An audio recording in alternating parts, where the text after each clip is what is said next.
Ready? We rolling? Okay, Ralph, can you mark it, please? Do you want me to click it now? Yep, go for it. Go on. Like that? Brilliant. Oh, it's like in the movies. Alrighty, so, my name's Ralph. I'm a rabbit, as you can see. I'm blind in my right eye, and, this ear. Can't hear nothing but ringing now.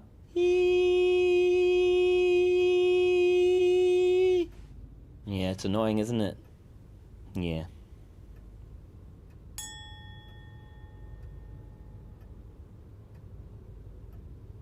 Where are you? I'm north of New York City in the Hudson New York. Valley. Yeah. Oh, okay, cool. State of New York. Excellent. And you are where? I'm in Perth, Western Australia. Oh, you're in Australia. Very good. Yeah. Right. So you are ahead by like 14 hours, or how many hours is it? Yeah, 12, I think. Just 12? For the East Coast. So it's 9:30 at night, which is the earliest I've actually done anything on this whole project, because I've been working in several time zones, and it's usually like 4 in the morning. So. Right. Oh, that's brutal. Yeah. This is like great. Right. Well, 9:30 at night, no problem. Great. I'm glad you have positive associations with this show. Hey, and there's Andy. Hi, Andy. Hello. Sorry about that. I just was running around like a headless chicken. Not at all. Don't worry about it. It's really nice to meet you both. You too. Hi, thanks. How you doing? Good, mate. How are you? Yeah, not too bad, thank you. Ralph. It's good to see you in the flesh. Yeah, exactly. Which country are you in now? I'm still in Australia. I'm in Perth now. So, I mean, I was in Perth. I was like 3 hours south, and now I'm in the city. Right. Amazing. Good. What is it like 3 hours south? Is it just sticks? Yeah, I was just in the bush, just like hanging with kangaroos in a treehouse, basically, staring at my computer day and night. It's like the most beautiful place in the world. I mean, it's like the beaches there are crazy, and it's just like kangaroos everywhere, and I just spent the entire time in my computer. Were you seeing kangaroos running around every day? Really? That was the highlight.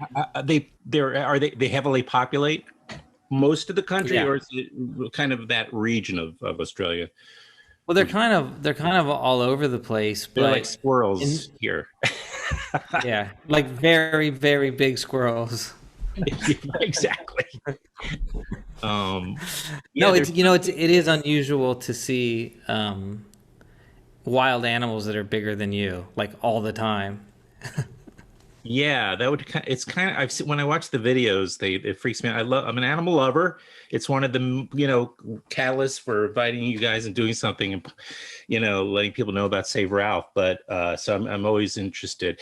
I live quasi-rural, I don't know what you'd call it, villages all around here, where I am in the Hudson Valley, about 100 miles north of New York City. I'm a lifelong New York City person, resident, but recently came up here. Anyway, I live like really within 2 minutes of this farm, just around the corner, and there is an emu there that lives there.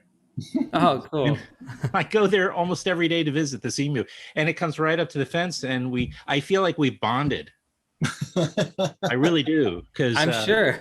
Yeah. And there are a bunch of ducks in the same, fenced area. It's pasture, what have you. And there's some, there's a little miniature horse that lives in there, who's about as girth is as wide as its height. But it's like a mix of different, and then there's some pigs that sometimes they're not really in the same pen, but they're nearby, and it just seems that I'm always like curious, because the talons on this thing, look, it could rip your neck apart. I mean, it's just incredible sized animal, or bird, I should say. But I want to like connect with it and pet it, but I feel like I've somewhat got off topic here, guys. Please save me. But at the same time, we like emus. We used to have a very famous puppet one in the UK, Rod Hull and Emu, and so he'd often be on TV shows. But I mean, if that's anything to go by, be very careful when you're around an emu because it was always right. biting people, and it was It does bite.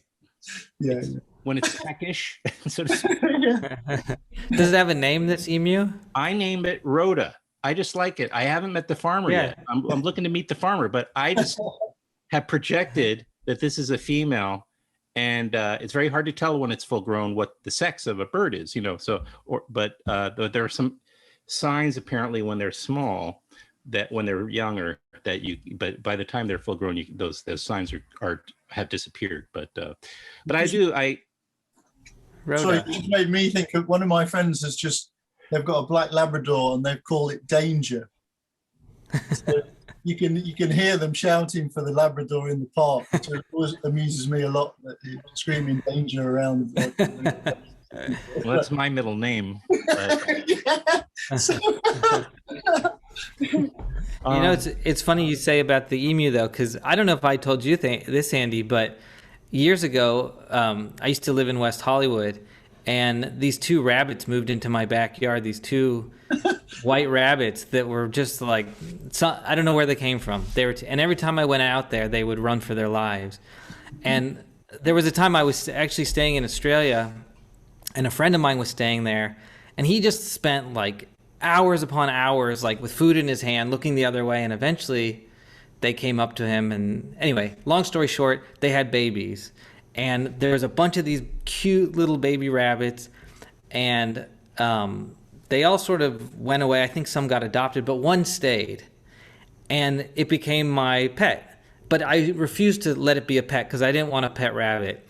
But the thing was so damn cute, and every time I went out there, it came up to me, and he would eat the lawn. And I swore I wasn't going to feed it because if I was traveling a lot and I didn't want it to rely on me.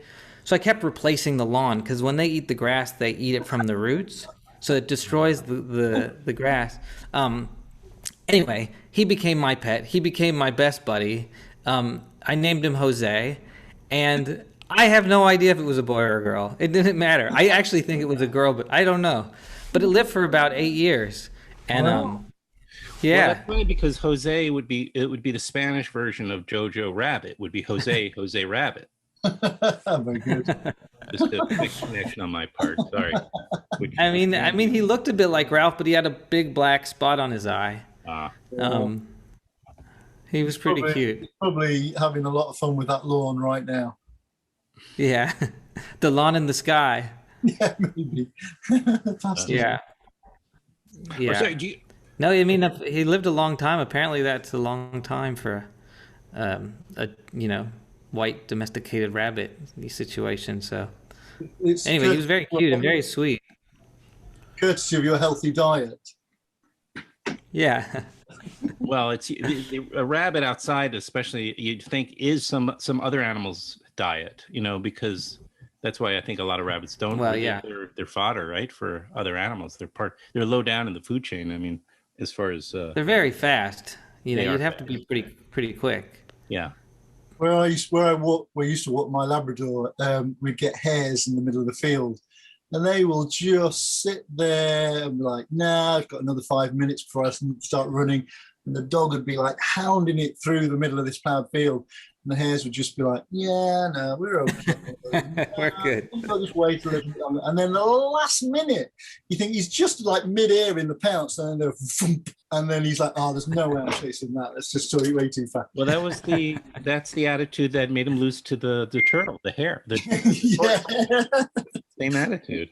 Yeah, you guys I did have developed in my later years, my middle age, into a passionate animal lover.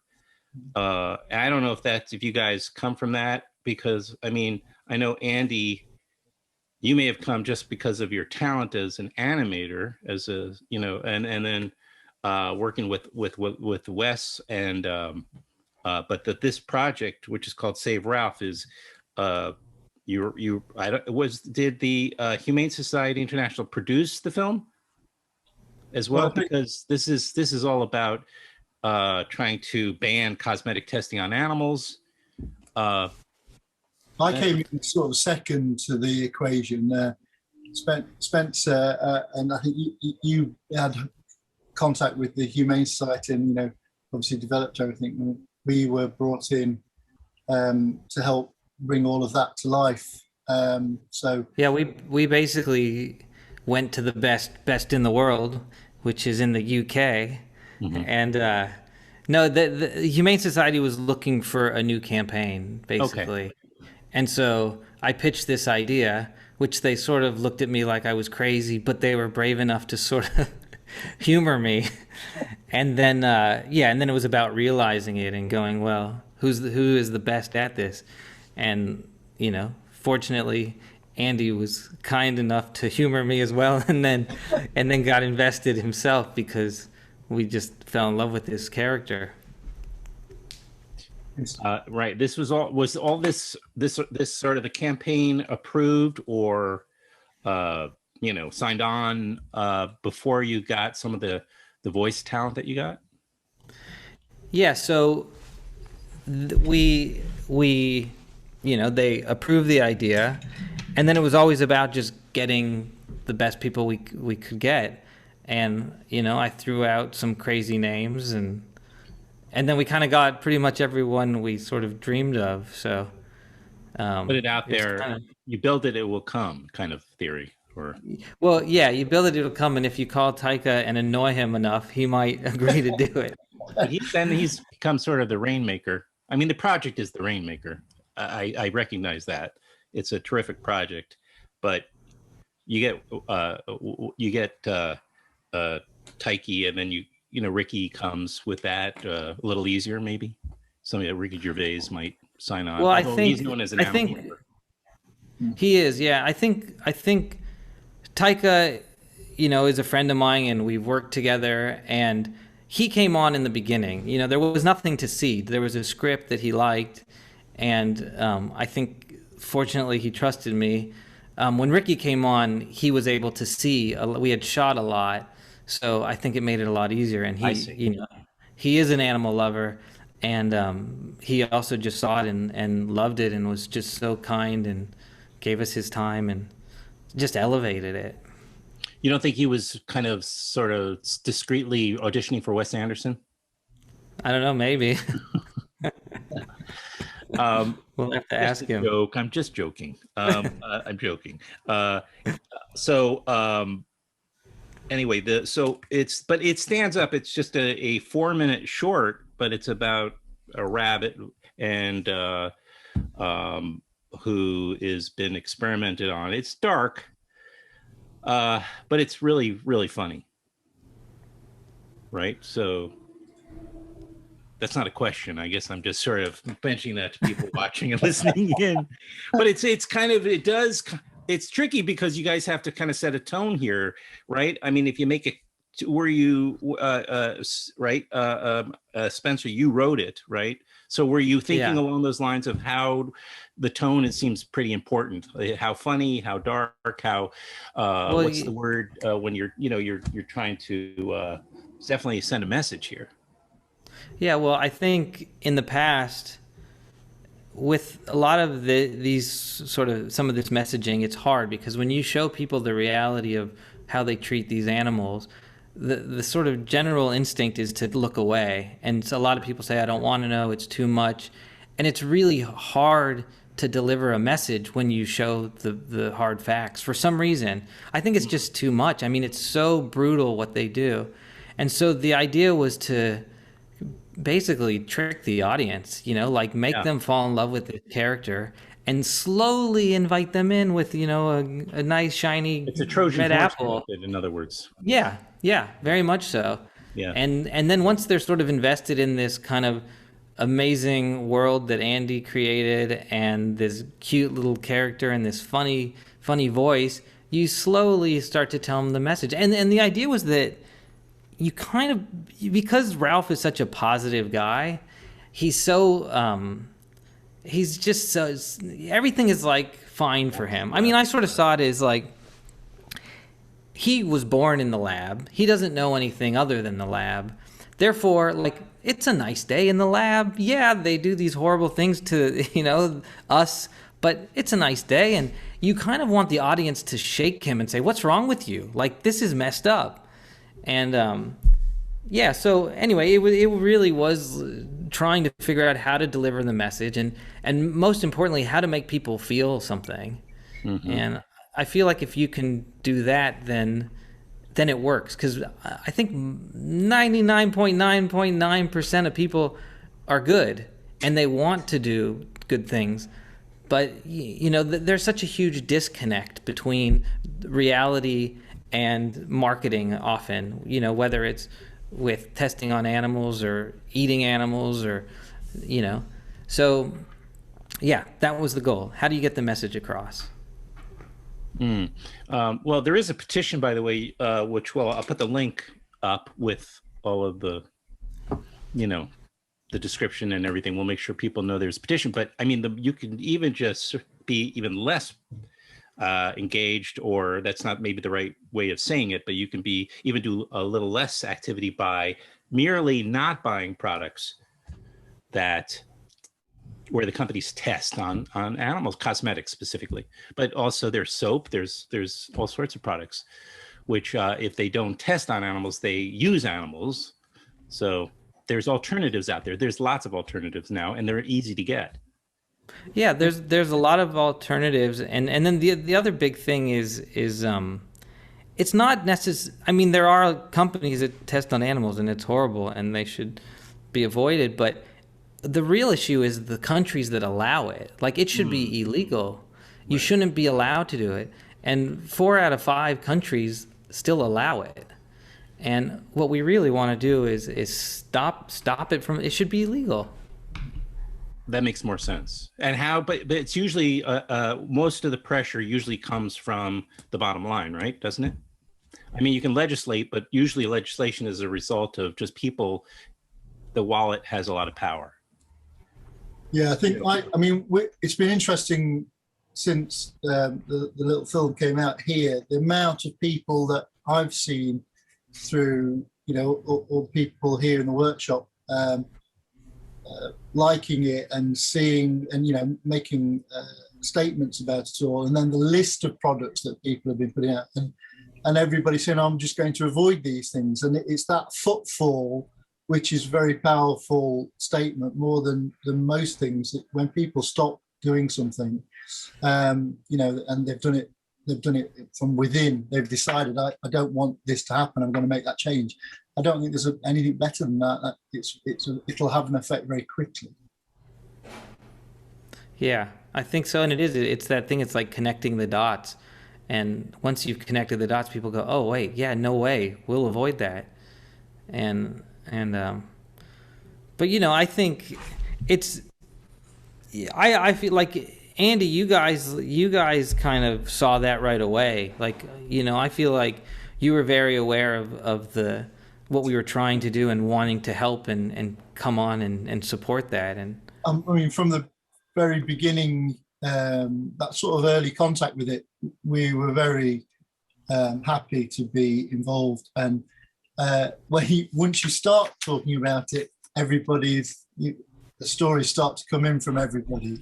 What can we do? And it soon sort of ripples through not only the workshop, but then everybody that's come into contact with it. So its message is super strong. We liked it. We totally fell in love with it. By the time we'd sort of read through it, we're going, I can see how this will have such a big effect and an impact, that we were really keen to go the extra mile to help out with it all. But even with all the enthusiasm, it's just been amazing. It's been absolutely amazing, the knock-on effect of this little film, and how many people are talking about it, and they've gone, I know that there's people making their own language versions now.